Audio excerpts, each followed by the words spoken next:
नमस्कार, मैं हूं आपके साथ अमन चोपड़ा। सुबह के 11 बजे बड़ी बहस में बात उत्तर प्रदेश में लोकसभा चुनाव को लेकर बढ़ते सियासी पारे पर। अब चुनावी महाकुंभ ज्यादा दूर नहीं है। ऐसे में मोदी के खिलाफ महागठबंधन से पहले यूपी में बुआ और बबुआ यानी कि मायावती की बहुजन समाज पार्टी और अखिलेश यादव की समाजवादी पार्टी का गठबंधन होने जा रहा है। कल का दिन बेहद अहम देश की सियासत के लिहाज से। कल मायावती जब 3 महीने बाद लखनऊ लौटेंगी तो पहली बार अखिलेश यादव के साथ, जी हां, अखिलेश यादव के साथ मायावती एक प्रेस कॉन्फ्रेंस में गठबंधन का औपचारिक ऐलान कर सकती हैं। यानी कि कांग्रेस अब खाली हाथ दिख रही है। ऐसे में बड़ी बहस पर हम बड़े सवाल पूछ रहे हैं। सवाल नंबर 1, यूपी में महागठबंधन नहीं, अब सिर्फ गठबंधन कहिए जनाब। दूसरा सवाल, मोदी के डर से यूपी में बुआ बबुआ आए साथ। तीसरा सवाल, यूपी में साइकिल पर हाथी कांग्रेस का है, कौन है साथी? यूपी में कांग्रेस के खिलाफ ये महागठबंधन हो रहा है क्या? और मोदी के खिलाफ महागठबंधन की हवा निकली? और इसके अलावा आरक्षण का जो कार्ड चला, क्या आरक्षण के डर से ही बुआ बबुआ अब साथ आ रहे हैं? क्योंकि कहा जा रहा था कि कोटा कार्ड से एक तरीके से महागठबंधन की हालत खराब हो जाएगी उत्तर प्रदेश में, आंकड़ों के लिहाज से अगर देखा जाए। हमारे साथ बीजेपी की नेता चारुल प्रज्ञा है, हमारे साथ आशुतोष जी हैं, पॉलिटिकल एनालिस्ट है। इसके अलावा हमारे साथ जी मीडिया संवाददाता विशाल जुड़ चुके हैं और रविंद्र, जी मीडिया संवाददाता, वो भी हमारे साथ जुड़ चुके हैं। सबसे पहले रविंद्र, आप ही से मेरा सवाल, बीजेपी किस तरह से देख रही है इस प्रेस कॉन्फ्रेंस को? क्योंकि खतरे की घंटी बीजेपी के लिए भी है उत्तर प्रदेश में खासकर।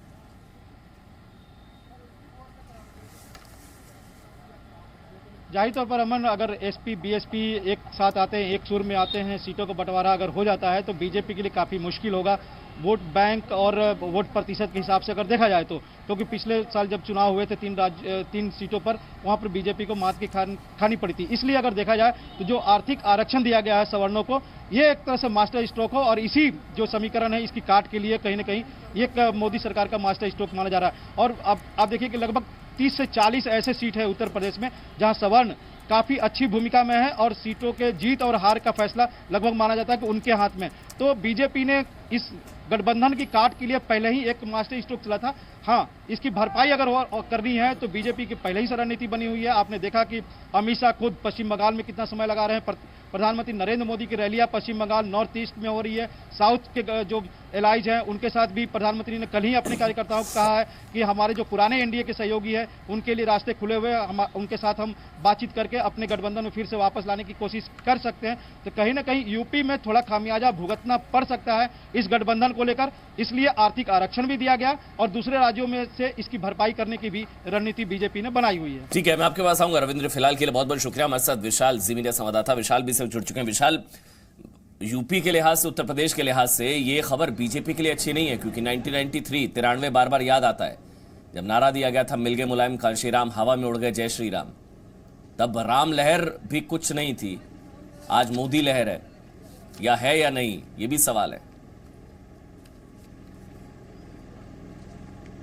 बिल्कुल, देखिए अमन, समाजवादी पार्टी और बीएसपी का ये जो गठबंधन है ये बीजेपी के लिए चैलेंजिंग होगा। और क्योंकि समाजवादी पार्टी और बीएसपी गोरखपुर और फूलपुर के उपचुनाव में जिस तरह से साथ मिलकर एक तरह से समर्थन बीएसपी से समाजवादी पार्टी चुनाव लड़ी थी, तो गोरखपुर सीएम योगी आदित्यनाथ की सीट बीजेपी हार गई, फूलपुर डिप्टी सीएम केशव मौर्य की सीट हार गई, कैराना में भी यही नतीजा देखने को मिला। तो फिर इससे कहीं ना कहीं बीजेपी की मुश्किलें जरूर बढ़ेंगी, क्योंकि जो अगर वोट बैंक का गणित समझे और देखें तो यहाँ पर मायावती का दलित वोट बैंक, अखिलेश यादव का यादव और मुस्लिम वोट बैंक, तो ये कहीं ना कहीं अगर इनकी संख्या आप जोड़ेंगे तो 40-42% के आसपास सीधे तौर पे ये वोट बैंक पहुंच जाता है। तो इससे कहीं ना कहीं बीजेपी को जरूर नुकसान हो सकता है। और जैसा कि रविंद्र बता रहे थे, बीजेपी इसकी अभी से ही रणनीति बनाने की कोशिश कर रही है, चाहे वो अपने मौजूदा सांसदों का टिकट ज्यादा से ज्यादा संख्या में काटने को लेकर हो, क्योंकि आमतौर पे 5 साल में जो एंटी इनकम्बेंसी आती है वो स्थानीय सांसद से ज्यादा आ जाती है। तो इसकी तैयारी भी बीजेपी फिलहाल कर रही है। लेकिन जो ये जातिगत राजनीति का फॉर्मूला है, ये कहीं ना कहीं सभी फॉर्मूले पर भारी पड़ जाता है। आमतौर पर राजनीति में यही देखा जाता है। तो इसीलिए अखिलेश यादव और मायावती दोनों के लिए ये चुनाव बहुत ही एक तरीके से अपने अस्तित्व को बचाने की भी कोशिश है, क्योंकि अस्तित्व को भी बचाने की कोशिश है। विशाल, इसके अलावा जो सीबीआई की खबर आई थी कि पूछताछ हो सकती है, अखिलेश यादव से, उसने भी अब दोस्ती और पक्की कर दी। आरक्षण वाला जो कार्ड चला गया है उसने दोस्ती और पक्की कर दी। ये बीजेपी को भी बैकफायर कर सकता है कि बीजेपी के उठाए गए कदमों की वजह से भी अब प्रेस कॉन्फ्रेंस इतनी जल्दी में होने जा रही है, और दोस्ती और पक्की करने का काम शायद बीजेपी ने ही किया है सीबीआई वाली खबर से, और आरक्षण कोटा कार्ड जो चला गया। हमारे साथ आशुतोष मिश्रा जुड़ चुके हैं। सबसे पहले उन्हीं का रिएक्शन, पॉलिटिकल एनालिस्ट है, कांग्रेस की विचारधारा का कहीं ना कहीं समर्थन करते हैं। आशुतोष जी, कांग्रेस का हाथ तो फिर भी खाली, कांग्रेस कहां है? कहीं चर्चा में ही नहीं है।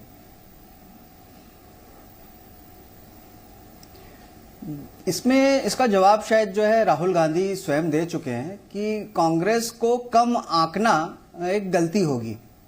और आपने जो अभी पिछले 3 उपचुनावों की बात कर रहे थे आपके संवाददाता, वहां भी कांग्रेस बीएसपी एसपी के साथ नहीं थी, अलग लड़ी थी।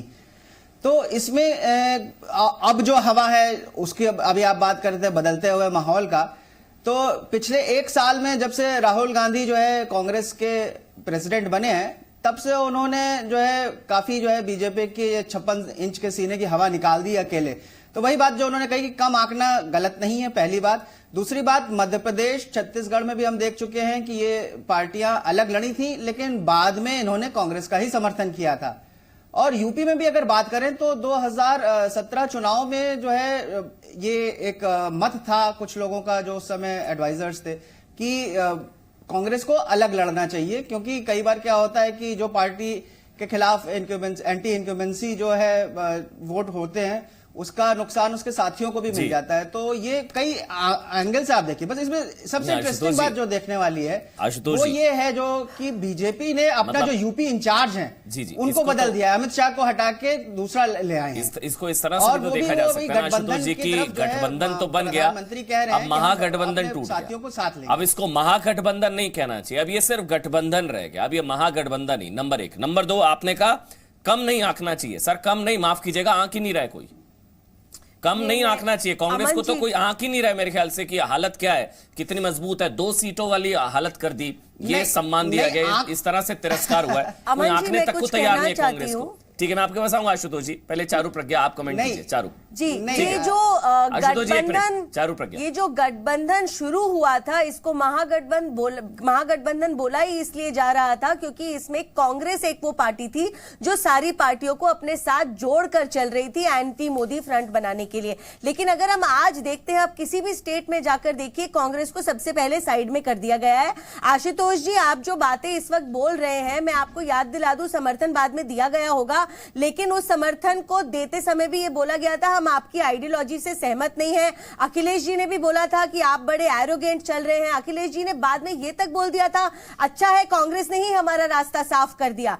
तो आप जिस दोस्ती की बात कर रहे हैं वो कहीं और दिखाई नहीं देती है। एक सवाल पूछता हूं आपसे जी, आपको अपनी चिंता है बीजेपी की, आप अपनी चिंता कीजिए। जी, मैं पहले आशुतोष जी की बात का जवाब दे रही थी। आपको कांग्रेस से ज्यादा अपनी चिंता होनी चाहिए जी। और आपको मैंने 93 याद दिलाया, आप जानते हैं एसपी बीएसपी साथ आए तो आपकी हालत खराब है। और उसी 93 में अमन जी, ये जो सरकार बनाई गई थी गठबंधन की 18 महीने ही चली थी, तो हम अगर उस समय को याद कर रहे हैं तो हम ये भी याद कर लें कि वो साथ में सरकार चला नहीं पाए थे, क्योंकि उत्तर प्रदेश में सपा और बसपा एक दूसरे की आइडियोलॉजीज के खिलाफ ही हमेशा लड़ती आ रही हैं। आज अपने फायदे के लिए ये साथ में अगर लड़ भी लेते हैं तो मैं तो ये देखने का इंतजार कर रही हूं कि हर सीट पे कैसे डिसाइड करेंगे कहां पे सपा का उम्मीदवार उतर रहा है और कहां पे बसपा का। मुझे तो इसी पर बहुत बड़ा डाउट चल रहा है। अच्छा, एक बात और है, आज से करीब 4-4.5 साल पहले हेडलाइंस बना रहे थे अखिलेश जी ये बोल के कि मायावती जी ने 40,000 करोड़ का घोटाला किया है। आज की तारीख में अखिलेश जी के खिलाफ सीबीआई में फाइल खुली हुई है उनके माइनिंग स्कैम के ऊपर। ये तो एक दूसरे पर ही उंगली उठाने बैठ जाने वाले हैं जैसे कि अब तक करते आ रहे हैं। ठीक है आशुतोष जी, वही सवाल जो मेरे ख्याल से चारू ने पूछा है आपसे कि कांग्रेस पार्टी कहां है। अब ये गठबंधन रह गया, महागठबंधन नहीं इसको कहना चाहिए। आपको कोई भाव क्यों नहीं दे रहा है, दिक्कत क्या है?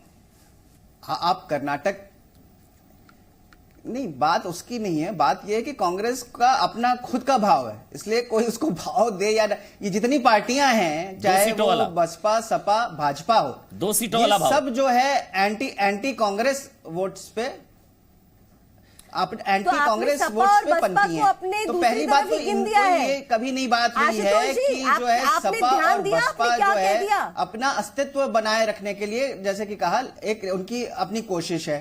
सबसे बड़ी बात यह है। और दूसरी बात यह है कि यहाँ पे एक जो बात करते हैं कि क्या विचार कहाँ विचारों का समागम होता है, क्यों ये बाद में आके साथ खड़े हो जाते हैं। तो कई इंपॉर्टेंट केसेस में इन लोगों का मत वही है, जैसे कि जो है किसानों पे जो अत्याचार हुआ है, जो युवाओं को जो है नौकरी नहीं मिल रही है, जो सीबीआई ऐसे इंस्टीट्यूशंस का मिसयूज हो रहा है। अब आज सुबह ही हम लोग ने देखा कि आलोक वर्मा ने ठीक है आशुतोष जी, मैं आपके पास आऊंगा। मेरे ख्याल से चारू प्रज्ञा, ये चीज तो, ये ऐसा तो नहीं है कि आप ही लोग कहीं गठबंधन करवा रहे हैं इनका। ना सीबीआई वाली खबर आती कि अखिलेश यादव से पूछताछ हो सकती है, आपने और ज्यादा पक्की दोस्ती करवा दी इनकी। इनको लगा अब साथ नहीं आए तो बीजेपी तो निपटा देगी। अमन जी, इनके साथ आने से भी मुझे कोई बहुत ज्यादा फर्क नहीं दिखता। मैं आपको बताती हूँ कैसे। देखिए 2014 में ये लड़े, इनकी कितनी सीट आई हमने देख ली। 2017 में भी उत्तर प्रदेश में हमने देखा सबकी कितनी सीट आई। अच्छा, जहां तक वोट शेयर की बात करते हैं, सिंपल वोट शेयर का कैलकुलेशन करते हैं अमन जी। आपसे आप ये मुझे कह रही हैं एसपी बीएसपी के साथ आने से कोई फर्क नहीं पड़ेगा। एसपी बीएसपी एक दूसरे के साथ कितना लड़ पाएंगे अभी तो ये हमें देखना बाकी है। चल एक चीज मैं आपको बताता हूं, जो कर एक चीज आप रहे सुनिए। आप बीजेपी के राष्ट्रीय अध्यक्ष अमित शाह ने इंटरव्यू दिया था जी न्यूज के एडिटर सुधीर चौधरी को। ये सवाल उन्होंने अमित शाह से पूछा था। अमित शाह से पूछा कि एसपी बीएसपी साथ आएंगे तो क्या आपके लिए मुश्किलें बढ़ेंगी। ये अमित शाह ने कहा कि हां मुश्किल बढ़ेगी। अब आप बताइए, आप कह रहे नहीं बढ़ेंगी, वो कह रहे बढ़ेंगी, कौन सच्चा कौन झूठा। नहीं अमन जी, मैं आपको जो बोलना शुरू कर रही थी, मैं पहले वो बात खत्म करती हूँ।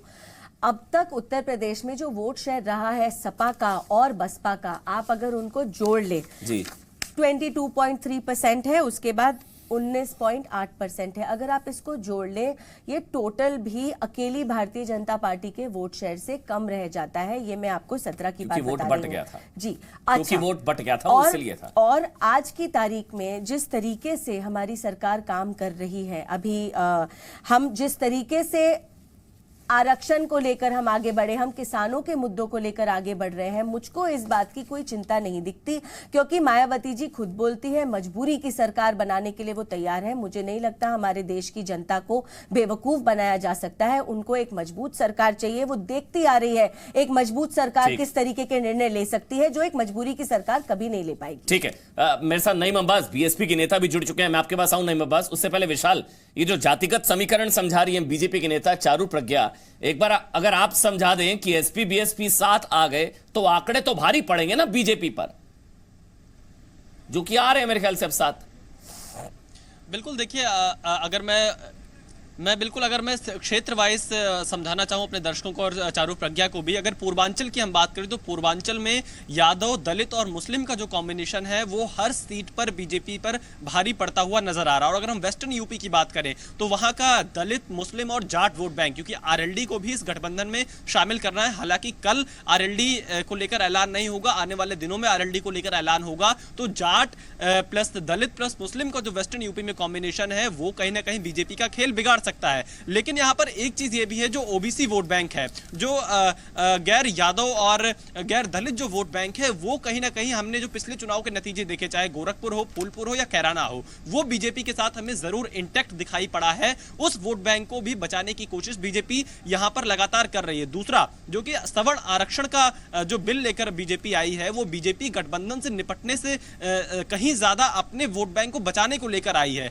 क्योंकि अगर गोरखपुर, फूलपुर के आप चुनावी नतीजे देखेंगे तो वहां पर जो अपर कास्ट वोट बैंक था वो अपनी नाराजगी के चलते घर में बैठ गया था, जिसकी वजह से बीजेपी को हार का सामना करना पड़ा। तो उनका जो अपना पारंपरिक वोट बैंक रहा है सवर्णों को लेकर, उसे बचाने को लेकर बीजेपी इस आरक्षण को लेकर आई है। बिल्कुल, एक बात और ऐड करना चाहूंगा अमन, कांग्रेस के भी मैं समर्थक आशुतोष को सुन रहा था। जी, ना सिर्फ गोरखपुर फूलपुर विशाल, बल्कि 3 राज्यों में जो चुनाव देखे उसमें जो नोटा वाला फैक्टर था, जो नाराजगी देखने को मिली, इसी वजह से कोटा कार्ड चला गया, आरक्षण का दाव चला गया। चारू प्रज्ञा, मतलब विशाल ये बता रहे हैं कि गोरखपुर फूलपुर में ट्रेलर दिखाए, पिक्चर अभी 19 में रिलीज होने वाली है उत्तर प्रदेश में, और ट्रेलर आपने देख लिया, गोरखपुर में क्या हाल हुआ, फूलपुर में आप लोगों का क्या हाल हुआ।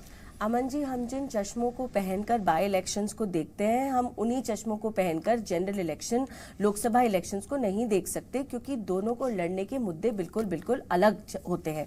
और ये हमने हमेशा देखा है, क्योंकि बीजेपी राज्य जीतती आ रही है, लेकिन अगर एक बाई इलेक्शन हार जाती है तो हम उस बाई इलेक्शन के बारे में ज्यादा बात करते हैं, हम इस बात पर ध्यान नहीं देखते कि हमने पूरा राज्य जीत लिया है। आपको लग रहा है Gorakhpur is just by election? Gorakhpur, Yogi Adityanath गढ़ उनका, इतने सालों से वो वहां पर, is just by election.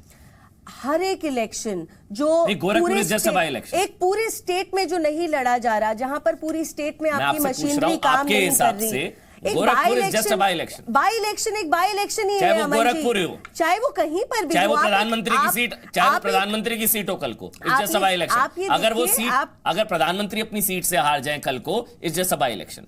Aman ji, आप लेकिन एक बाई इलेक्शन को एक जनरल इलेक्शन के नजरिए से नहीं देख सकते। चाहे वो योगी आदित्यनाथ की सीट हो, चाहे प्रधानमंत्री नरेंद्र मोदी की सीट हो। ऐसा आप इसको गलत नजरिए से देख रहे हैं। देखिए, सबको ये पहले से पता था कि योगी जी अब सीएम बन चुके हैं, किसी और को लाना और उनको उस जगह पर देखने में बहुत फर्क है। जनता भी अलग नजरिए से देखती है, आप इन दो बातों को इक्वेट नहीं कर सकते। नहीं, लेकिन अगर मुख्यमंत्री अपनी सीट हार जाता है तब भी आपको खतरे की घंटी नहीं लग रही है? पर यहाँ पर मुख्यमंत्री बन चुके हैं अमन जी, मैं आपको यही बता रही हूँ। जनता को ये समझ में आता है कि इस इलेक्शन अच्छा, तो इस हिसाब से अगर अभी आप 71 + 2 73 हैं, तो आपको क्या लग रहा है आप कितना बढ़ेंगे घटेंगे एसपी बीएसपी के साथ आने से? अभी आप 73 है ना, 71 + 2 73, 80 में से कितना बढ़ेंगे घटेंगे? आपका एनालिसिस क्या कहता है इनके साथ आने के बाद? देखिए, मुझको ऐसा लगता है कि उत्तर प्रदेश में भारतीय जनता पार्टी अच्छा ही करेगी, ये मैं मानती हूँ। अच्छा, जरूर मतलब कि पिछली बार से कुछ नुकसान होगा, ये मैं मानती हूँ, लेकिन इसमें देखिए एंटी इनकम्बेंसी के फैक्टर्स भी हो सकते हैं, गठबंधन के कुछ फैक्टर्स भी हो सकते हैं, लेकिन ओवरऑल मेरे को ऐसा नहीं लगता कि कोई बड़ी खतरे की घंटी बज रही है। कोई बड़े खतरे की घंटी नहीं है विशाल?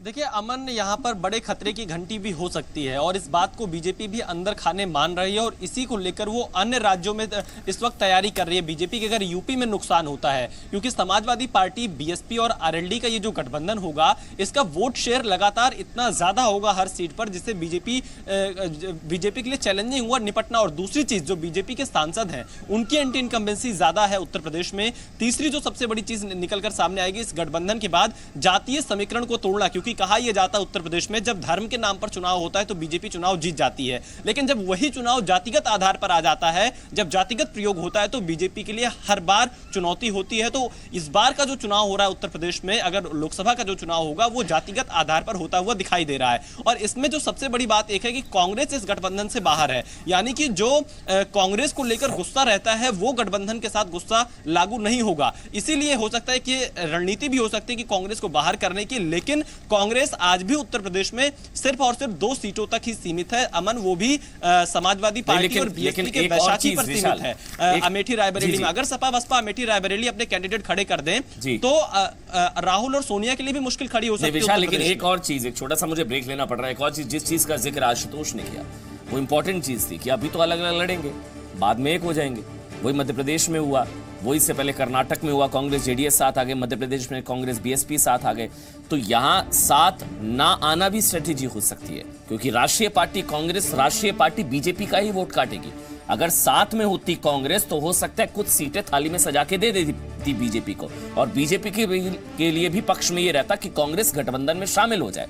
अलग चुनाव लड़ रही है, वोट काटेगी बीजेपी के, बाद में नतीजों को देखकर सारे साथ आ जाएंगे, ये भी तो हो सकता है। और 2019 लोकसभा चुनाव के लिए समाजवादी पार्टी और बहुजन समाज पार्टी के बीच महागठबंधन का कल औपचारिक ऐलान होने जा रहा है। कल का दिन बेहद अहम उत्तर प्रदेश की सियासत के लिहाज से, देश की सियासत के लिहाज से, क्योंकि बुआ बबुआ की जोड़ी की कल प्रेस कॉन्फ्रेंस होगी। अखिलेश मायावती एक साथ लखनऊ में कल दोपहर करीब 12 बजे समाजवादी पार्टी के अध्यक्ष अखिलेश यादव, बीएसपी अध्यक्ष मायावती ज्वाइंट प्रेस कॉन्फ्रेंस में महागठबंधन का ऐलान करेंगे। सूत्रों के मुताबिक कांग्रेस को बाहर रखा जाएगा।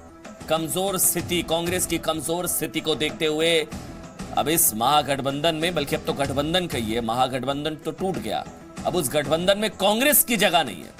हालांकि रायबरेली अमेठी सीट पर महागठबंधन अपने उम्मीदवार नहीं उतारेगा। हमारे साथ नईम अब्बास जुड़ चुके हैं, बीएसपी के नेता हैं, टी आर रामचंद्रन भी सीनियर जर्नलिस्ट, वो भी अब हमारे साथ जुड़ चुके हैं।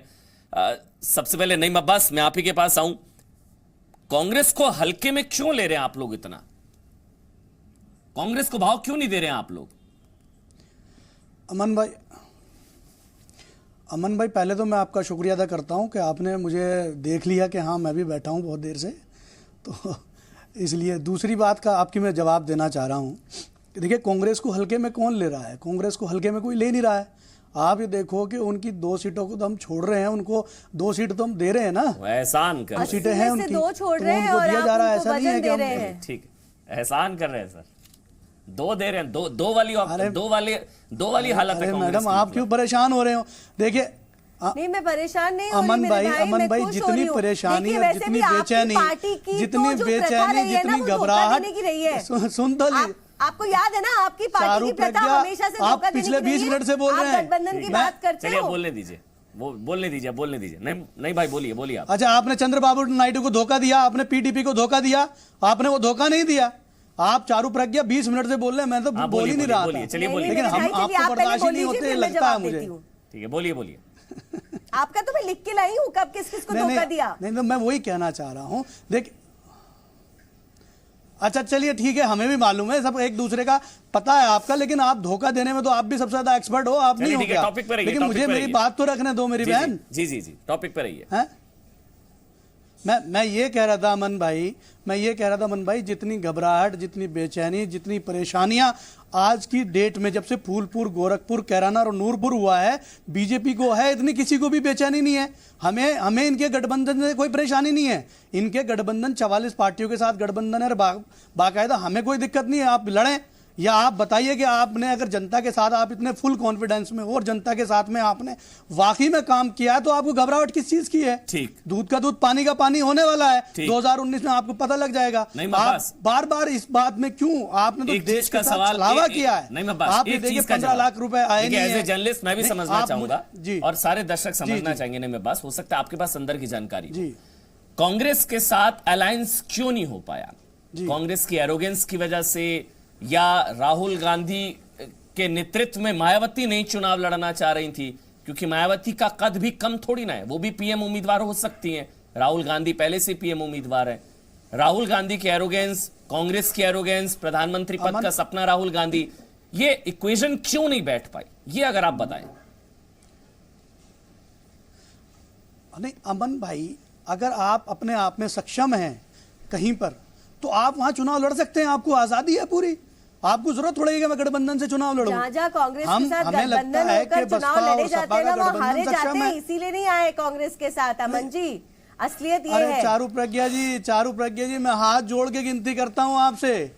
आपसे अगर पूछा जाए तो आप बात कर लीजिए, मैं चुप बैठ जाता हूं। आपकी बात से मुझे ये बात आई मेरे भाई, इसलिए मैं बोली। हमारी बात भी आप ही बता दीजिए। ठीक। कांग्रेस नहीं, मैं कह तो रहा हूं, ये अलायंस क्यों नहीं हो पाया? बताइए ना नईम अब्बास, बताइए ना, क्यों नहीं हो भाई? पाया? कांग्रेस को क्यों आउट कर दिया? हाथ की सफाई क्यों शुरू कर दिया आपने? सक्षम हैं जी। नहीं, सुन तो लीजिए। मैं सफाई करने की कोई बात ही नहीं कर रहा। मैंने बहुत पहले भी आपसे कहा कि 2 सीटें हम दे तो रहे हैं उनको। दूसरी बात मैं आपसे बता रहा हूं कि अगर आप सक्षम हैं, अगर हमारी पार्टी समाजवादी और बीएसपी सक्षम है उत्तर प्रदेश में चुनाव लड़ने के लिए और बीजेपी को पूरी तरीके से मात दे सकते हैं, तो हमें जरूरत ही नहीं कांग्रेस की। 2017 विधानसभा चुनावों में सक्षम नहीं थे क्या? और हमारे साथ आरएलडी 2017 विधानसभा चुनावों में सक्षम नहीं थे क्या? वो तो जनता ने बता दिया कौन सक्षम था, कौन सक्षम नहीं था। अगर यही आंकड़े आप, अगर बसपा और सपा लड़ी होती विधानसभा चुनाव, तो सफाया हो जाता बीजेपी का। नहीं, तो ये तो नहीं आपके जहन में। फिर भी यही आंकड़े आपके सामने मैं पेश कर रहा हूं। फिर भी कम थे आप बीजेपी से। आप मैथमेटिक्स कर लीजिए।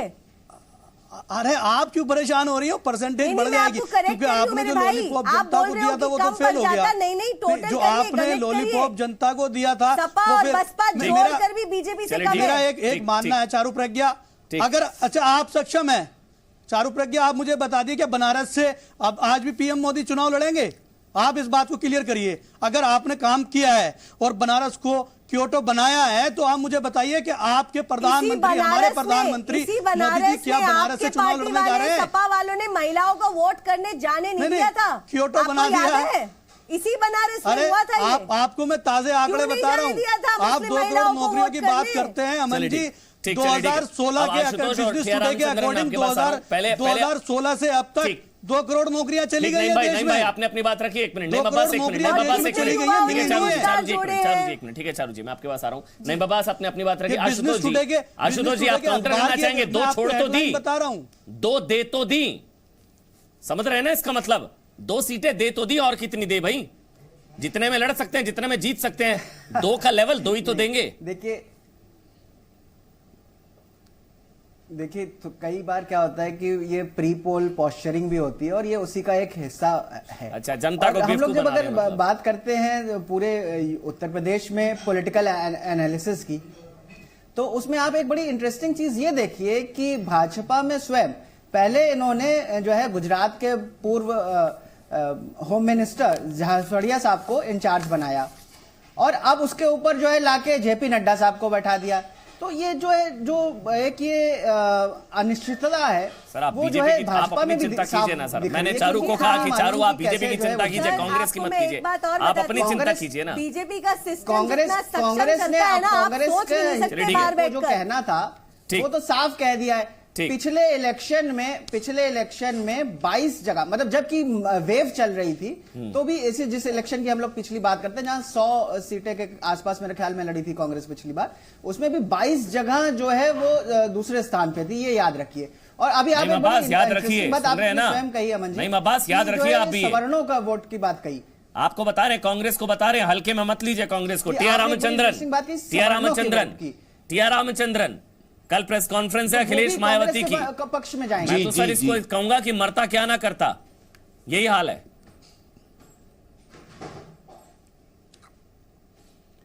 देखिए, मेरे ख्याल में कल जो प्रेस कॉन्फ्रेंस है वो अपने आप में बड़ी अहमियत रखती है। तो मेरे ख्याल में कल पहले सुन लें कि किस तरीके से सीट का बंटवारा होने वाला है एसपी और बीएसपी के बीच में। अगर हम 2014 का नक्शा देखें तो वहाँ पर सिर्फ एक पार्टी उभर के आई थी, वो थी बीजेपी। 71 सीट उनको मिले और उनके एक एलाई अपना दल को 2 सीट, 73-80 में से उनके पास चले गए। अब कांग्रेस को मिली सिर्फ 2 सीट, अमेठी रायबरेली, और 5 सीट जो अपने आप में एसपी के लीडर्स का गढ़ माना जाता है, उनको 5 सीटें मिली। तो मेरे ख्याल में अगर इन लोगों को ये बात इस बात समझ आ गई है कि अगर एसपी और बीएसपी बिना फूट के आपस में डिस्ट्रीब्यूशन कर लें ताकि वोट्स ना स्प्लिट हों, तो इनके लिए कुछ हो सकता है। दूसरी तरफ ये देखें आप, जो एनालिसिस अभी हुई है रीसेंट बाईपोल्स के बाद, उसमें ये नजर आया है कि बीजेपी कम से कम 47 सीट हारेगी, 47। और अगर इसको अकाउंट में लिया जाए तो बीजेपी का जो असेसमेंट है लोगों का, उनका ये मानना है कि बीजेपी को 30 सीट से शायद ऊपर ना मिले। ये प्रिलिमिनरी असेसमेंट्स हैं ऐसे में अगर 47 भी है तब भी 24 सीटों का नुकसान। आई है। अगर 47 भी है तब भी 24 सीटों का नुकसान, और कम होगा तो 35 से 40 सीटों का नुकसान। ये आपका एनालिसिस कहता है, मतलब एसपी बीएसपी के साथ आने से। चारू प्रज्ञा। अमन जी, सर बहुत सीनियर है, लेकिन मेरा एक बहुत सिंपल ऑब्जर्वेशन है। जब सीटें बांटी जाएंगी, देखिए आज बोलना बहुत आसान है, हम दोनों मिलकर लड़ लेंगे उत्तर प्रदेश में, लेकिन जब सीटें बांटी जाएंगी, अगर एक बसपा के नेता को एक सीट दी जाती है, वहां का सपा का नेता चाहेगा कोई और वहां से जीत जाए। ये आपस दिख गया, गोरखपुर में दिख गया, ये वो दिख गया। आप ये 2-3 बार गोरखपुर कैराना, देखिए, ये आप 2-3 बाई इलेक्शंस को पूरे जनरल इलेक्शन से मत जोड़िए। मैं पहले से बोलती आ रही हूं, आप जनरल इलेक्शन से इनको मत जोड़िए। ट्रेलर ही आएगा ना पहले, पिक्चर तो अभी बाद में। ट्रेलर में तो आप लोग हार गए। ये ट्रेलर नहीं था, आप कुछ और कहानी देखकर यहाँ पर कुछ और आप बात कर रहे हैं। लेकिन मुझे इंतजार है ये देखने के लिए राज्य भी गिना दूंगा, कैसे मध्य प्रदेश, राजस्थान, छत्तीसगढ़ में। समझिए आप, एक मिनट चारू, आप चीज समझिए। गोरखपुर, फूलपुर, कैराना में गठबंधन करके हराया और कांग्रेस ने अपने दम पर हराया। मध्य प्रदेश, छत्तीसगढ़, राजस्थान में, तीनों में अकेले लड़कर, मिलके लड़ते तो सोचिए आपका और क्या हाल होता। विशाल एक चीज बताइए, विशाल जो चारू कह रही है, विशाल, क्या वोट ट्रांसफर होगा? के इलेक्शंस बहुत अलग है, वोट ट्रांसफर। ठीक, अगर जीत जाते तो सेम होते, अगर आप लोग जीत जाते तो कहते असर होगा, अब नहीं हार गए तो आप लोग अलग है। हर बार नए मुद्दे पर ही लड़े जाते हैं। विशाल एक चीज बताइए, जो चारू कह रही है, क्या इस चीज का बेनिफिट ऑफ डाउट दिया जा सकता है कि वोट ट्रांसफर ग्राउंड लेवल पर नहीं होगा?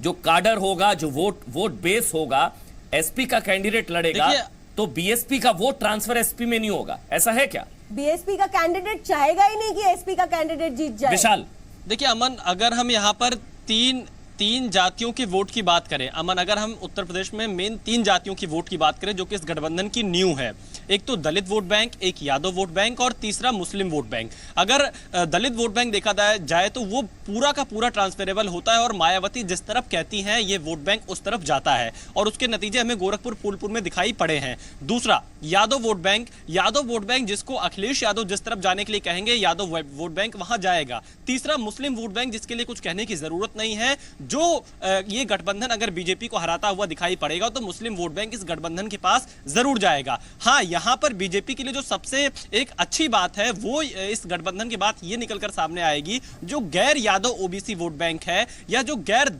मतलब आप कहेंगे जो एससी में और जो कैटेगरीज हैं उनका जो वोट बैंक है वो कहीं ना कहीं बीजेपी को मिल सकता है। ये बेनिफिट ऑफ डाउट बीजेपी को यहां पर मिल सकता है। सवर्ण का वोट बीजेपी को उत्तर प्रदेश में मिल सकता है, लेकिन अगर आप इन्हीं 3 जातियों का वोट देखेंगे तो ये गठबंधन बहुत आगे निकलता हुआ दिखाई पड़ता है। चौथी चीज यहां पे चारू प्रज्ञा को यह भी जानना चाहिए कि अगर ये सपा समाजवादी पार्टी बीएसपी का गठबंधन हो रहा है तो इनका अपने फिक्स वोट बैंक के साथ साथ जिस जात के जिस बिरादरी के कैंडिडेट को ये गठबंधन टिकट देगा, मान लीजिए कहीं राजभर देते हैं, कहीं पटेल देते हैं, कुर्मी देते हैं या ब्राह्मण देते हैं, ठाकुर देते हैं, तो वो कैंडिडेट अपनी बिरादरी का वोट भी कुछ ना कुछ लेगा। तो ये चैलेंजिंग बीजेपी के लिए जरूर होगा गठबंधन। और जहां तक वोट ट्रांसफर करने की बात है तो सपा बसपा का जो वोट बैंक है वो पूरी तरह से एक दूसरे के पास ट्रांसफर होने की संभावना उत्तर प्रदेश में दिखाई पड़ती है।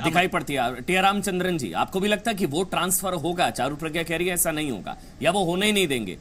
जहां एसपी का उम्मीदवार होगा अगर बीएसपी का वहां से उतरा तो समाजवादी पार्टी का जो वोटर बेस होगा वो वोट ट्रांसफर होगा नहीं हो सकता अमन जी, ऐसा है क्या? T R Ramachandran vote transfer देखिए ये बड़ा इंटरेस्टिंग एनालिसिस है जो अभी जिन साहब ने बात की। देखा जाए तो जो इलेक्शंस हुई हैं कंसिस्टेंटली उसमें बीएसपी को नुकसान जरूर हुआ है। बात यह है कि वोट ट्रांसफर बड़ी आसानी से नहीं होती क्योंकि इनके अपने जो साथी हैं वो इजीली दूसरी तरफ नहीं वोट करते। पर पिछली बार वोट ट्रांसफर हुए हैं, नहीं तो बीएसपी को 0 सीट्स नहीं मिलते, कुछ ना कुछ तो मिलता। तो मेरे ख्याल में एक जो चीज सबके मन में है एसपी बीएसपी में कि अगर कोई एक्सटर्नल फैक्टर लेके उनको गठबंधन में जोड़ लें, कांग्रेस ही सही, तो वो वोट उनके कट सकते हैं। ठीक, कई जगहों पे ऐड हो सकती हैं, कई जगहों पे कट सकती हैं, वो उनके डिसएडवांटेज में भी होगा। तो मेरे ख्याल में वो केयरफुली आगे बढ़ रहे हैं। जो सीट उनको श्योर है कि कांग्रेस जीतेगी वो तो उन्होंने छोड़ दिया, वहां कंटेस्ट ही नहीं कर रहे। ठीक, उससे एक अलग मैसेज भी जाता है कांग्रेस को, पर कांग्रेस ने ये चेतावनी दी है कि उनको नकारे ना, कि वो वापस आने की क्षमता रखते हैं। आशुतोष जी बार बार रिपीट कर रहे हैं कि हल्के में लेने की गलती हमको कोई पार्टी ना करे। हल्के में लेने की कोशिश या गलती बीजेपी ने की 3 राज्यों में, मध्य प्रदेश, छत्तीसगढ़, राजस्थान, क्या हाल हुआ देख लिया। और वही कांग्रेस पार्टी चेता रही है अखिलेश यादव और मायावती को कि हमको हल्के में लेने की गलती ना करें, भारी आपको भी पड़ सकता है। क्योंकि अब ये कहीं ना कहीं उत्तर प्रदेश में कांग्रेस के खिलाफ भी गठबंधन होगा। मतलब अखिलेश और मायावती उत्तर प्रदेश में कांग्रेस को हराने के लिए भी चुनाव लड़ेंगे। 78 सीट्स पर, 78 सीटों पर अखिलेश मायावती बनाम कांग्रेस की भी लड़ाई होगी। शायद मोदी या फिर बीजेपी के पक्ष में कहीं ना कहीं शायद जा सकता है। चारू प्रज्ञा आपका बहुत बहुत शुक्रिया, आशुतोष जी आपका, टी आर रामचंद्रन आपका और विशाल आपका बहुत बहुत शुक्रिया।